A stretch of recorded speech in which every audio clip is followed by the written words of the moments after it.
barnaamijkeena waxaynu ku soo qaadanaynaa sababta baasaboorada caalamka badankooda looga dhigay afar midab oo kala ah cagaarka, buluugga, casaanka iyo midowga. haddaynu ku bilowno baasaboorada midabka casaanka leh waa baasaboorada ugu faraha badan caalamka, waana baasabooro ay badankooda leeyihiin dalalkii hanti wadaagga ahaan jiray amaba ilaa maatanba, iyadoo badanaa dalalka midowga Yurub laftoodu ay adeegsadaan baasabooro midabkoodu u soo dhow yahay midabka casaanka oo casaan xigeena.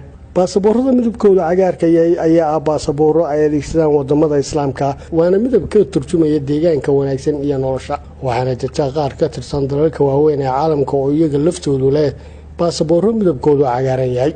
baasaboorada kale ee midabkoodu buluugga yahay ayaa iyana ah baasaboorada labaad ee ugu caansan ama loogu isticmaalka badan yahay. midabka buluuggahina waa astaan taagan muuqaalka dunida cusub, waana midab ay si dhammaystiran baasaboorada ugu isticmaalaan dalalka Latin America oo kaga turjumaya iskaashiga dhaqaale ee ay wada leeyihiin. waxaa soo haray baasaboorada midabkoodu madowga yahay oo ah baasabooro laga isticmaalo dalalka qaarkood, ahna baasabooro dhifya naadir ah oo lagaga dhaqmo dalalka Afrika qaarkood sida wadamada Angola, Congo iyo kuwa kale. waana midab macnihiisu u taagan yahay midabka ummadda ku nool qaaradda madow. sidoo kalena baasaboorka madow waxaa laga isticmaalaa waddanka New Zealand.